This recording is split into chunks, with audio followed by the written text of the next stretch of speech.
Lucas 17, verso 1, Jesus fez a declaração: é impossível que não venham as ofensas. Digam, é impossível. Agora deixa eu deixar bem claro, se você respira ar, ok? Se você bebe água, se come comida, você terá a oportunidade de ficar ofendido. O que você faz com a ofensa vai determinar seu futuro. Ou você ficará mais forte, ou ficará mais amargo. Você nunca permanecerá o mesmo depois de encontrar a ofensa. Repita comigo, eu nunca mais serei o mesmo depois de encontrar a ofensa. E Pai, em nome de Jesus, me ajude a escolher o seu caminho. Amém. Agora, na última sessão, falamos sobre ser traído por irmãos. Irmãos que se ofendem conosco e nos traem. E vimos no último capítulo como José foi traído por seus irmãos, mas ainda assim escolheu não se ofender com eles. E então, quando Deus trouxe a termo as promessas na vida de José, ele os abençoou. Ele não os amaldiçoou, os abençoou. Porque José entendeu que nada poderia acontecer à sua vida se Deus não aprovasse, uma vez que ele era obediente. Amém?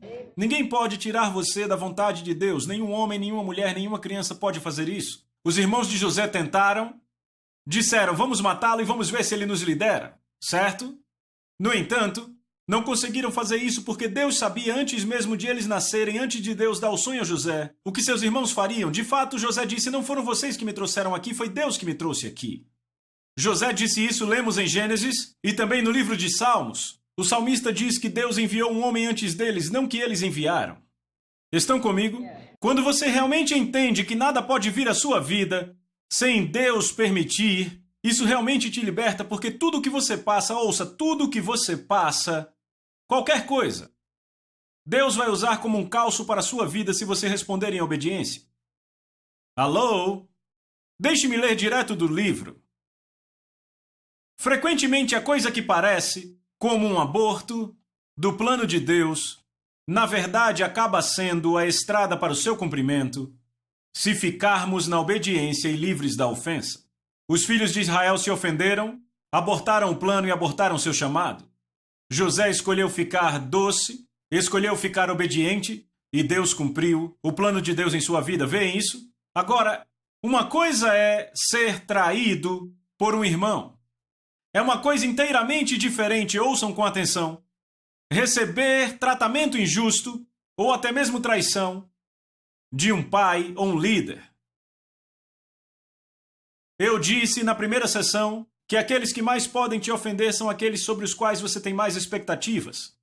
É normal que tenhamos expectativas maiores com líderes porque esperamos que eles nos nutram, que nos ajudem a crescer para sermos o tipo de pessoa que Deus quer, certo? Davi experimentou a rejeição de um pai. Eu quero falar sobre Davi. Quando Davi era jovem, a vida dele e a vida de Saul se encontraram antes de eles se encontrarem. Foi quando Samuel foi à casa de Davi, e Samuel ungiu Davi para ser o próximo rei de Israel. Seus 7 irmãos mais velhos passaram, e Deus disse, há um que eu estou buscando. Veja, uma coisa é nós perseguirmos Deus, outra coisa é Deus nos perseguir. Estão comigo? E eu não sei vocês, mas eu adoraria ser alguém que Deus busca. E Deus estava buscando a Davi e enviou o profeta à sua casa. E o profeta viu todos aqueles que pareciam ser o candidato perfeito ao próximo rei. Deus disse, é aquele ruivinho que cuida das ovelhas que eu busco. Amém? Então agora, Davi foi ungido para rei. Você imagina os pensamentos que passaram por Davi? Quando o óleo descia por Davi, ele pensava, esse é o profeta de Israel, aquele que ungiu o rei Saul, e ele dizia, eu serei o próximo rei. Bem, o tempo passa e lá no palácio Saul está atormentado.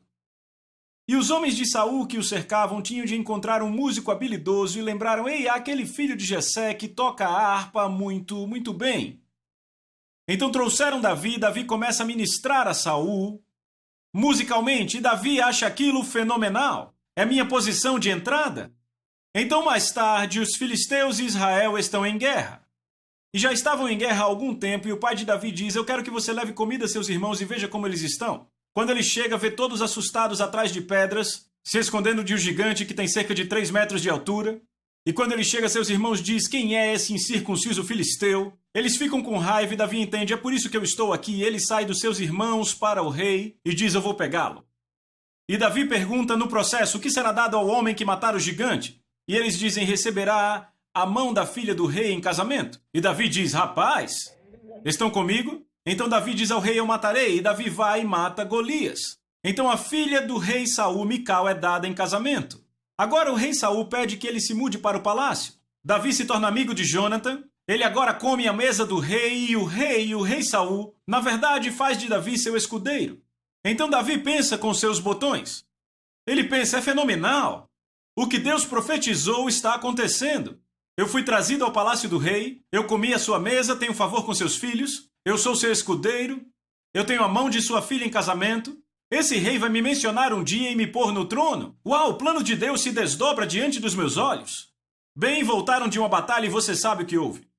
As mulheres começaram a proclamar, disseram, Saul matou seus milhares e Davi matou dezenas de milhares. E Saul fica com raiva e com ciúme. Então agora Davi ministra ao rei algumas vezes no palácio, e o rei pega uma lança e tenta pregar Davi na parede. E depois da segunda vez, Davi, que era um cara esperto como qualquer outro, diz, eu vou sair daqui, senão eu vou virar um quadro, ok? E então ele vai embora. Pelos próximos 14 anos, agora ouça com atenção, Davi não mora mais em casa, no conforto da sua própria cama, no abrigo dos seus próprios pais e irmãos. Ele agora tem vivido em cavernas e em desertos. Sua vida agora está totalmente mudada. Desde a idade de 16 anos até a idade de 30 foi onde ele teve que morar. E esses são os melhores anos da vida de alguém, sabe?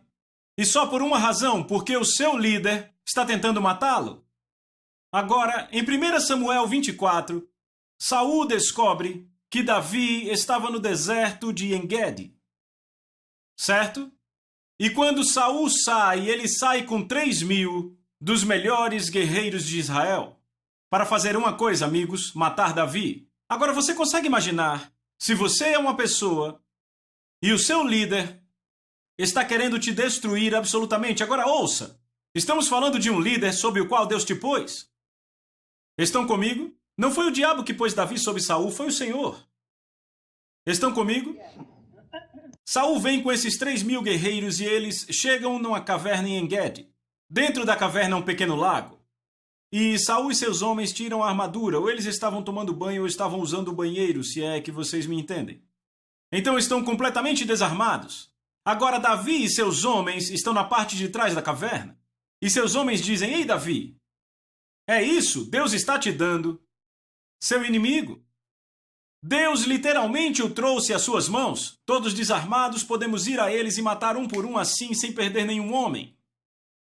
E o que Davi está pensando? Agora ouça. Davi está pensando, alguém mentiu para o meu líder. Alguém virou o coração dele contra mim. Alguém disse a ele que eu era rebelde, que eu ia tirar seu reino, seu ministério dele. Vem, amigos, deixa eu dizer. Quantos sabem que há líderes bons e líderes cruéis? Quantos sabem que isso é verdade? Posso ver sua mão, quero ter certeza. Quantos sabem que Deus ordena ambos? Veja, ele não faz o líder mal, mas ele põe autoridade em um líder que pode ter uma personalidade ruim. Estão comigo? Mas ele vai usar esse. Ok? Então aqui está Davi, debaixo de um líder desses, e seus homens o encorajando, e o que eu percebo é que toda pessoa que está recebendo o tratamento adverso de um líder passa por isso constantemente. O que eu fiz para ele virar seu coração contra mim? O que eu fiz? Que pecado cometi? O que eu fiz de errado? Amigo, às vezes você não fez nada de errado. Não é sempre assim, mas na maioria das vezes, muitas vezes, é o filho ou a pessoa que está seguindo que comete o erro. Mas há vezes em que os líderes, seu caráter ainda não está desenvolvido, construído, mas Deus vai usá-los como o quê? Como vasos de purificação, amém? Então Davi está pensando, o que eu fiz que fez com que Saul se virasse contra mim? Eu sei o que farei. Vou provar minha inocência para ele. Eu vou provar que eu não sou rebelde, não estou tentando tirar sua vida nem seu ministério. Então Davi vai e corta um pedaço do manto de Saul. E ele pega e se afasta a uma grande distância. E quando Saul sai da caverna, Davi clama com alta voz.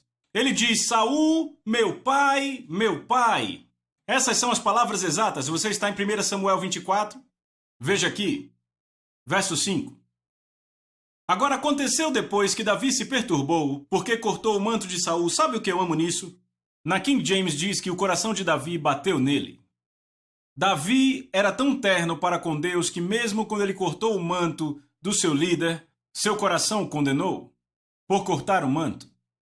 Veja como seu coração era terno para com seu líder, e esse era o líder que queria matar ele e que fez sua vida ficar de cabeça para baixo por anos. Verso 6: E disse a seus homens: O Senhor me guarde de fazer isso ao meu mestre ungido de Deus, estender minha mão contra ele, vendo que ele é ungido do Senhor. Verso 7: Então Davi conteve seus servos com essas palavras e não permitiu que se levantassem contra Saul. Saul saiu da caverna e tomou seu caminho. Davi também se levantou depois, saiu da caverna e chamou Saul, dizendo: Meu senhor, o rei. Quando Saul olhou para trás, inclinou-se Davi e lhe fez reverência com o rosto em terra. Davi disse a Saul: Por que você dá ouvido a esses homens que dizem: Certamente Davi busca teu mal? Veja, hoje teus olhos viram que o Senhor te entregou em minha mão na caverna, e alguns me disseram para te matar, mas minha mão te poupou. E eu disse: Eu não vou estender a minha mão contra o meu Senhor, pois ele é ungido do Senhor. Verso 11: Além disso, meu pai, repita, meu pai. Agora você vê o que Davi está fazendo, ele está clamando: Por favor, seja um pai para mim. Por favor, seja um líder para mim. Eu apenas quero ser seu filho. Além disso, meu pai, veja aqui a orla do seu manto em minha mão. Pois pelo fato de eu ter cortado a orla do seu manto e não te matado, saiba e veja que não há nem mal, nem rebelião em minha mão. E eu não pequei contra você, ainda que casses a minha vida. Então veja que Davi é muito claro tentando mostrar a Saul: não há rebelião em mim. Eu não estou interessado em te destruir. Agora, Saul olha para Davi e diz: Davi, você é mais justo do que eu sou, que Deus te abençoe, e Saul vai embora. Agora vocês imaginam o alívio de Davi, amigos?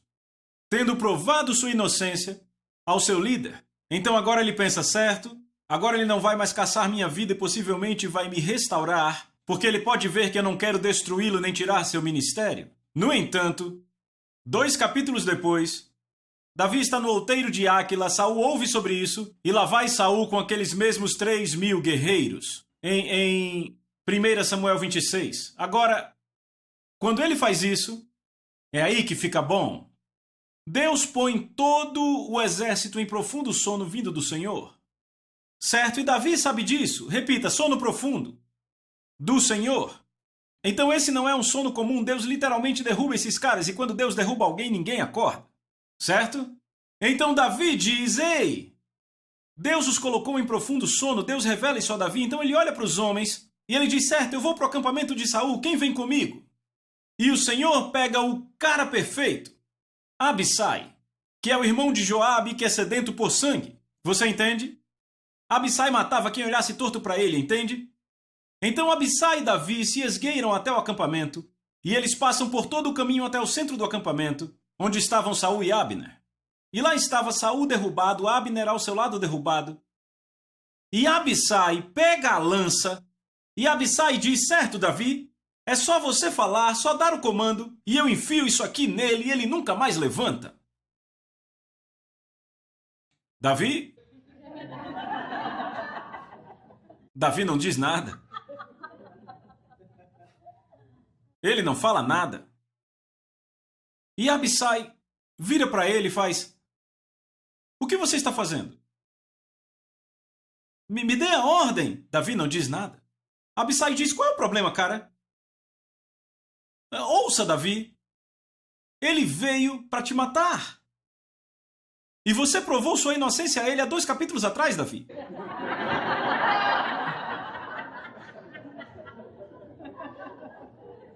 Isso é autodefesa. Se você não matar ele, ele vai matar você. Isso vale em qualquer corte do mundo, Davi. Me dê a ordem. Davi, qual o problema? Veja, Deus trouxe ele para dentro da caverna 2 capítulos atrás e não fizemos nada.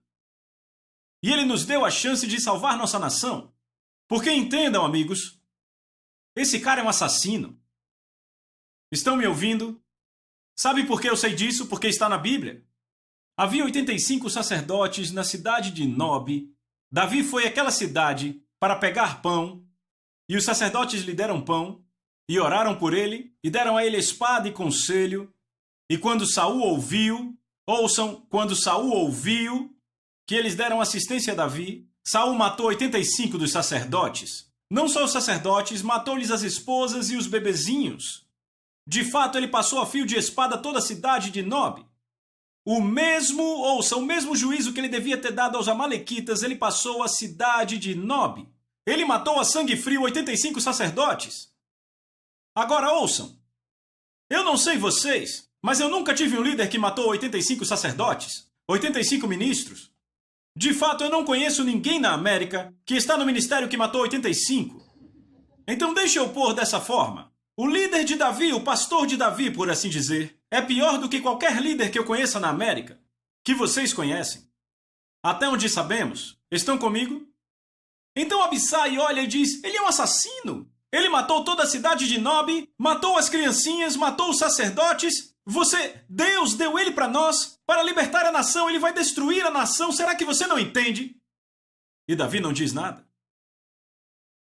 Finalmente Abissai põe a lança de lado e diz, espera aí, Davi, por que você acha que Davi pôs esse exército em profundo sono? Ele pôs esse exército em sono profundo porque Deus quer a nossa nação livre desse assassino. E Davi olha para Abissai. Sabe o que ele diz?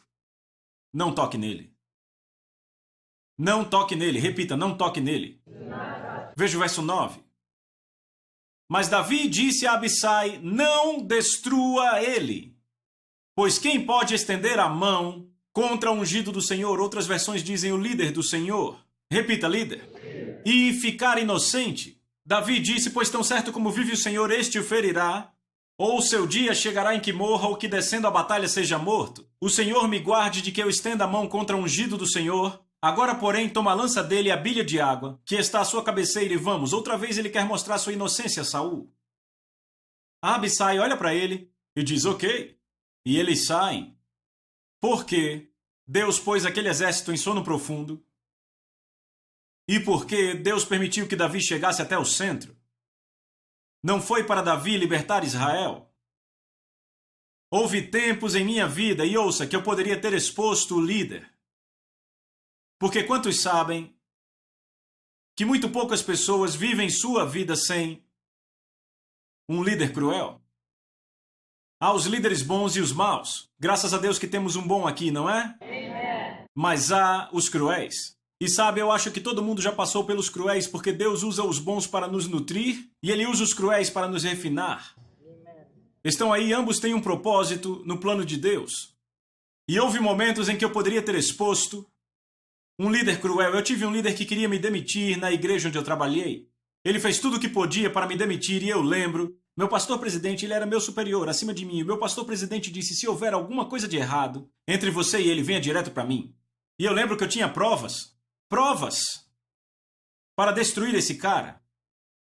E eu me lembro que eu fiquei orando por 45 minutos. Deus, como eu falo com o pastor-presidente sobre isso, isso tem que ser exposto.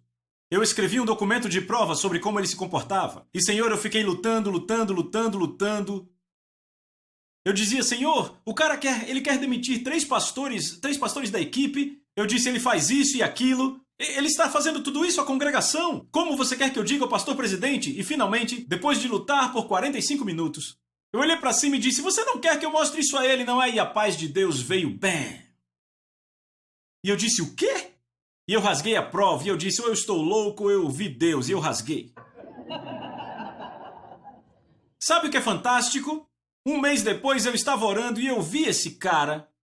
Eu estava orando no estacionamento, uma hora antes de entrar, eu estava orando, vi esse cara e Deus disse, Mateus 8,18, eu quero que você peça desculpas. Eu disse, pedir desculpas a ele? Eu não fiz nada para ele quis me demitir.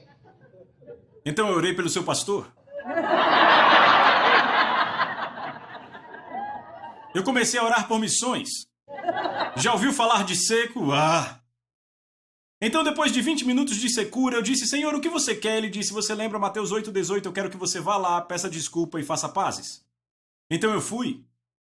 Eu entrei no escritório dele e disse, sabe, eu disse, eu estava orando essa manhã, o Senhor veio, falou comigo, eu tenho sido muito crítico, tenho te julgado, tenho feito errado, então você me desculpa. Ele disse, claro. Ele ficou surpreso. Lá está o cara que queria me demitir, certo? 6 meses depois eu estava fora da cidade, lembra o que Davi disse? Que o Senhor julgue entre eu e ele. 6 meses depois, eu fora da cidade, tudo que o cara estava fazendo foi exposto. Foi tão severo que o pastor presidente poderia processá-lo e lançá-lo na cadeia por anos. Mas ele teve misericórdia e imediatamente o demitiu, guardou a prova do que ele tinha feito e entregou no envelope selado a um advogado. Davi olha para Abissai e diz que Deus julgue entre eu e ele. Por quê? Porque foi Deus que pôs Saul sobre Davi. E Davi está dizendo, Deus, é você que pode cuidar dos seus líderes se agirem errado. Quando julgamos um líder, estamos dizendo, Deus, você não sabe o que está fazendo, então deixe que eu assuma a partir daqui. Foi por isso que Deus disse a Miriam, por que você não teve medo de falar contra Moisés? Fui eu que coloquei ele sobre você, você está tomando o meu lugar. Você está aqui? Por que Deus pôs o exército em um sono profundo? Eu te digo por quê. Para testar Davi.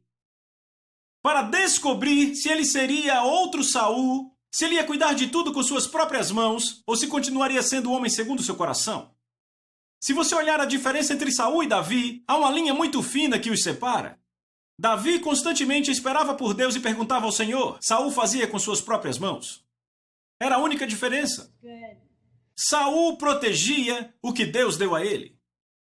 Quando ele sentiu que tinha aquele jovem que ele achava que ia roubar seu ministério, ele buscou matá-lo. No entanto, Davi, quando Absalão quis tomar seu trono, a atitude de Davi foi minha recompensa, Deus, não esse trono. Pode ficar, minha recompensa eu acho até no meio do deserto. Veja dois tipos de ministros, aos que amam o ministério e aos que amam a Deus. Os que amam o ministério protegerão o que Deus lhes deu. Os que amam a Deus, não tenho que se preocupar, ninguém pode tirar Deus de mim. Ele é o meu, ouça. Se você ler o livro de Ezequiel, você descobre, eu acho que é o capítulo 43. Há dois tipos de sacerdote, o tipo de Zadok e o outro tipo. Zadok foi a quem Deus disse eu sou a sua recompensa. Os outros, não é o caso. Entendem? Eu perguntei, entendem? Então Davi e Abissai saem. E sabe, muito pouco tempo depois, Deus julga Saul. E quem ele usa? Os filisteus. Normalmente Deus usa o mundo para julgar seus servos. E os filisteus matam Saul. Agora ouça com atenção. Quando os filisteus matam Saul, Davi não vai, rapaz. Teve o que mereceu. Já era hora. Estragou 14 anos da minha vida. Eu dormia em pedras como se fossem travesseiros. Já era tempo de Deus pegá-lo. Isso é alguém ofendido? Jesus disse, a boca fala do que o coração está cheio. O que Davi faz quando Saul é julgado? Por Deus. Ele ama todos de Judá a amar Saul, cantar para Saul. E ele diz, ei, não proclamem isso nas ruas de Asquelon. E para os filisteus ele disse, não se alegrem as filhas dos filisteus. E ele diz, Saul, você é amável. E ele ensina a todos os homens cantarem uma canção de amor para Saul. E então um jovem chega e fala sobre Saul. Na verdade, eu inverti. Quando o jovem fala a Davi que Saul morreu na batalha, o jovem acha que vai ganhar pontos com Davi. E Davi diz, como você sabe que ele morreu? Porque ele estava ferido para morrer e não queria ser torturado. Então ele me disse para matá-lo e eu o fiz. E Davi diz, como você pôde não temer, estender sua mão contra o ungido do Senhor? E Davi matou o homem que achava que ia ganhar pontos. Porque o homem pensou, se eu contar a ele que fui eu que matei, esse cara vai ser o próximo rei e ele vai me dar um bom lugar. Aconteceu exatamente o contrário. Estão comigo? Então Davi caçou algum descendente de Saul e ele o abençoou e deu um lugar na mesa do rei. Agora isso parece um homem ofendido? Eu disse, isso parece um homem ofendido? Davi percebeu nos 14 anos que fugia de Saul, nos 14 anos da perseguição que sofreu por Saul, que na verdade eram os anos em que ele era treinado para ser o pastor de Israel. Veja, você tem que entender isso. Deus pôs sonhos em cada um de vocês. Você vai passar por adversidade. Eu lembro que uma vez quando eu orava, Deus mostrou em meu espírito, ele disse, esse é o sonho para o qual te chamei. E ele disse, aqui onde você está agora. E você acha, John, tudo que você tem que fazer é zip? E você chega. E ele diz, não, eu te envio para esse deserto, esta situação, este fogo refinador, este deserto, esta fornalha, e você passa por todos esses lugares até chegar aqui.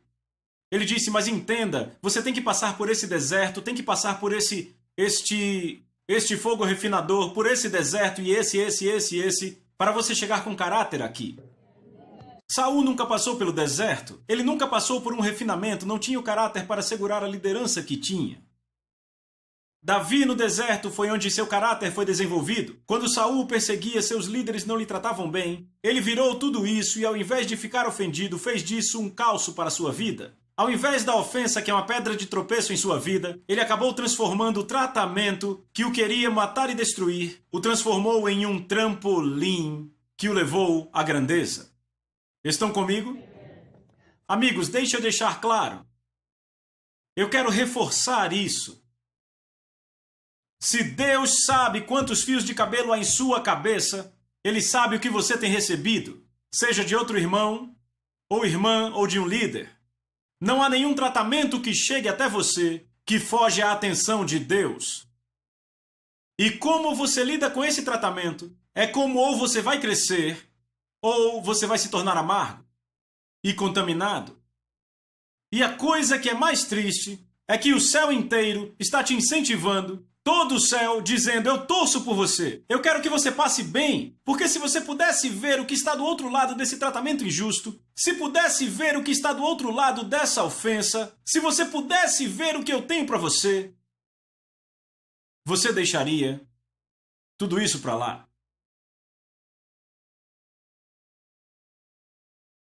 Ah, sim, posso olhar de volta para aqueles tempos e dizer: sim, eu lembro, foram dolorosos. Doeu. Vieram perguntas, muita dor em meu coração. Mas quando olho agora, foram tempos de tesouros. Porque, sendo honesto, os tempos mais difíceis da minha vida, e eu digo que não há nada pior do que tratamento injusto, ainda mais de um líder, os tempos mais difíceis da minha vida, eu olho, foram os maiores trampolins, grandes tempos de crescimento que eu já encontrei.